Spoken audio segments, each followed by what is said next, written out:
What foods come to your mind when I say Texas? For many of us, the top three in some order are probably barbecue, Tex-Mex, and breakfast tacos. But what if I told you a Czech pastry called the Kolache can be found in sweet and savory versions all over Texas, from gas stations to local coffee shops or dedicated kolache bakeries. And sitting down with a coffee and kolache is a true simple pleasure.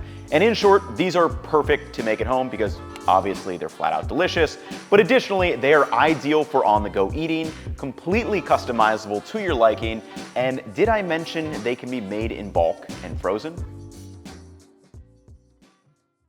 Now, before we get to making them, I became fascinated with the story of how these got here. Because I've traveled all over the US and have never seen these in any other state, so I had two big questions. How exactly did these become part of Texas culture? And do Czech people even know that one of their dishes has become loved in Texas? So where do we start? Well, I think we need to take a look at the traditional versions in the Czech Republic first, because any Czech person watching is probably going, for one, I'm pronouncing it incorrectly, and secondly, what even are these pictures of sausage jalapeno or ham and cheese fillings? These aren't even kolaches. Before we dive in, thank you to today's sponsor, OnePlus. This is the new OnePlus 11, and it helps me solve a big problem. That problem is it's really awkward trying to film in public with a big camera. First, it's just a hassle to pack up the camera bag with the right lenses and always making sure I have extra batteries. Then, I feel awkward busting it out, and also the people around me tend to get on edge when they see some guy waving a camera around. So this is where I turn to the OnePlus 11. The camera was co-developed with Hasselblad, so I know I can trust it, and the user experience is great, as I can easily flip from 1080p to 4K or all the way up to 8K. The screen is 120 Hz, and honestly, my favorite feature has to do with the battery. Not only is the battery life excellent, but if it finally does run low, there is Super VOOC charging that can go from 1 to 100% in just 25 minutes, so I'm never slowed down. To learn more about the OnePlus 11, head to the link in my description, and thank you again, OnePlus, for sponsoring this video. What exactly is a kolache? Or is it a kolache, a kolache, or a Chlebowski? And like I alluded to, it kind of depends on where and who you are asking. So let's get some definitions out of the way and then go into what makes these things so special. In the Czech Republic, they use the term kolache, or in the plural form kolache, to refer to a circular pastry made with a yeasted dough that is then topped with a variety of sweet fillings. And I actually talked to Adela from the Czech Republic to explain the culture around them.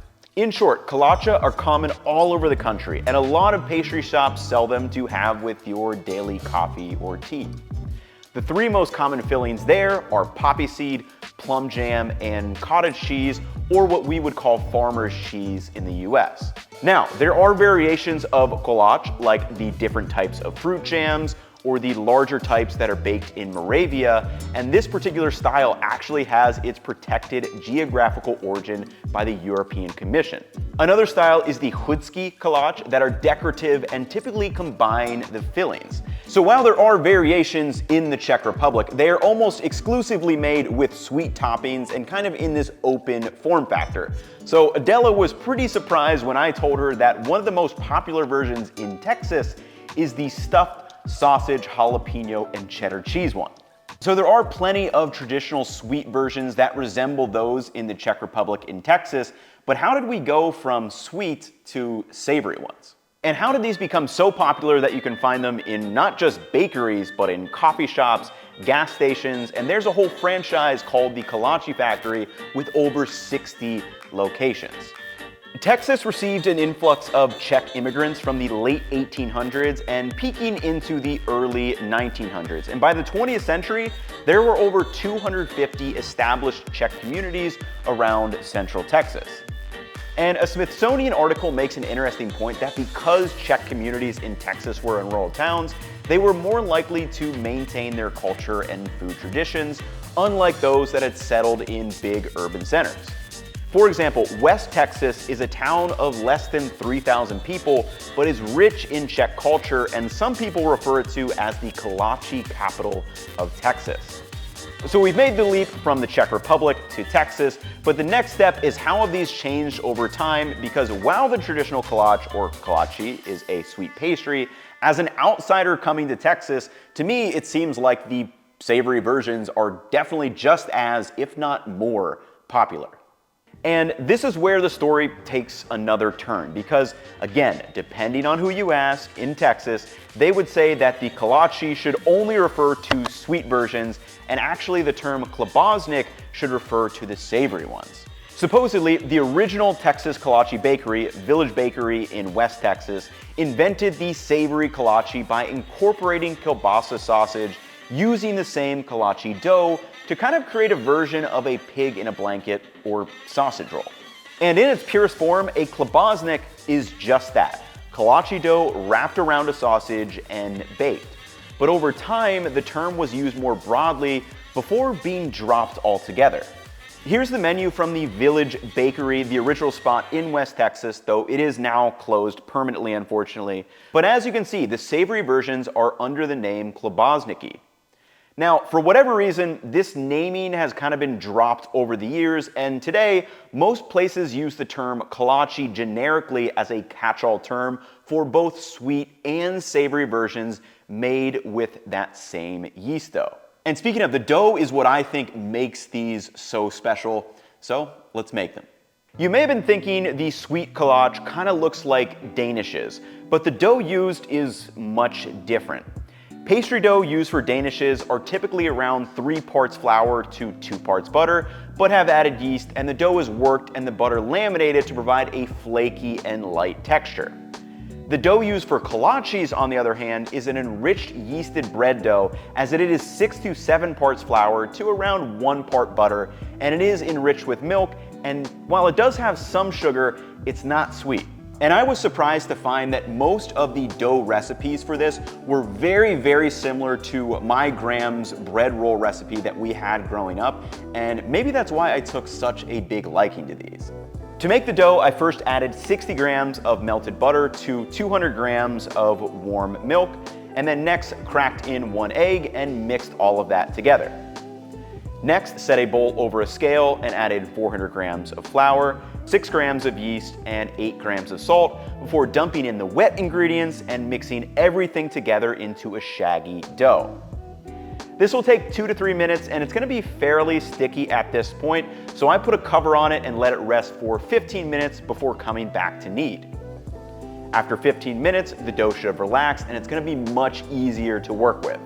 So knead this for 4 to 5 minutes until it forms a smooth dough ball, and then let this rise for 90 minutes until roughly doubled in size.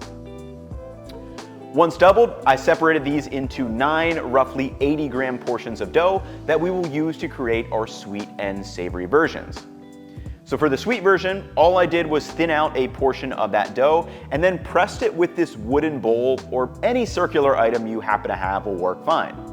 And this will create that indentation that can then be filled. Now, I should have added the egg wash before the filling, but I'm gonna add it after in this case. So to fill this, I added a spoonful of mixed berry preserve to the center, and then topped that with a small spoonful of farmer's cheese, which is pretty classic in most versions. Once filled, I added the egg wash to the exterior, which is just gonna help a little bit with browning.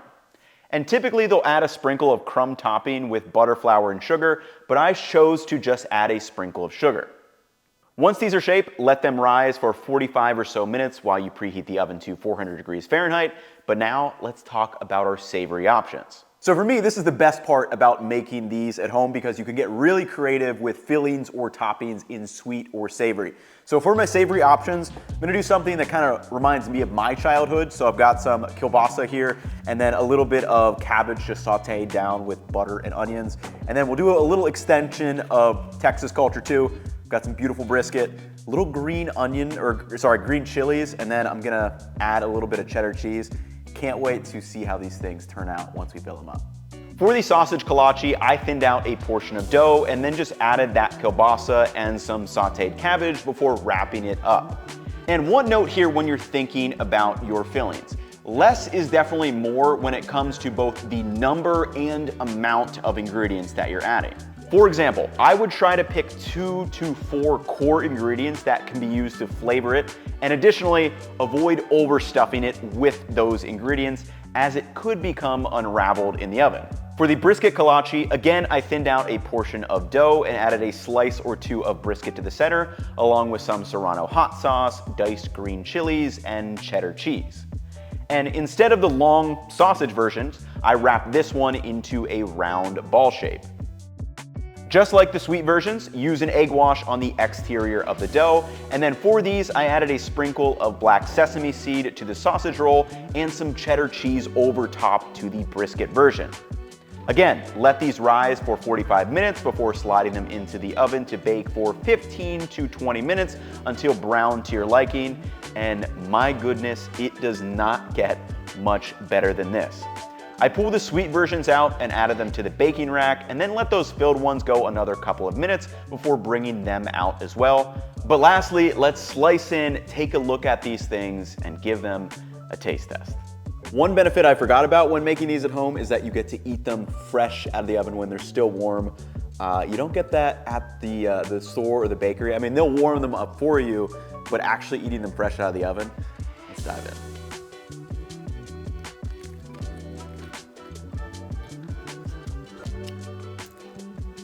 Man, oh my goodness. And that with a little dip of mustard, the kielbasa cabbage. Oh my gosh, this reminds me of my childhood. Let's try the berry. Normally I'm not a big pastry guy just because they're a little bit too sweet, but that's what I like about these is they strike a nice balance. The sweetness you get from the filling or the jam itself, but the dough is, you know, like a yeasty, chewy, nice bread dough, which I like a lot more than maybe a flaky pastry crust or like a croissant, for example. Lastly, I gotta try this one. That like looks a little better. Oh, baby. Little crunchy exterior from the cheese.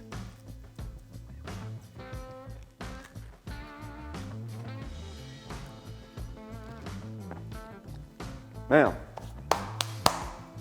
That has been the one I've been thinking about. That one's definitely my favorite. I mean, you put brisket in something, it's gonna be really, really good. Anyway, the recipe for the dough and filling ideas will be up on our website if you guys wanna follow along, make this at home. And like I said, try out these filling combinations, try your own, or go a more traditional route. You will not be disappointed in these things. Or if you're coming through Texas, keep an eye out. You will find these all over the place. But anyway, that will wrap it up for me in this one. Hopefully you guys have enjoyed. Catch you in the next one. Peace, y'all.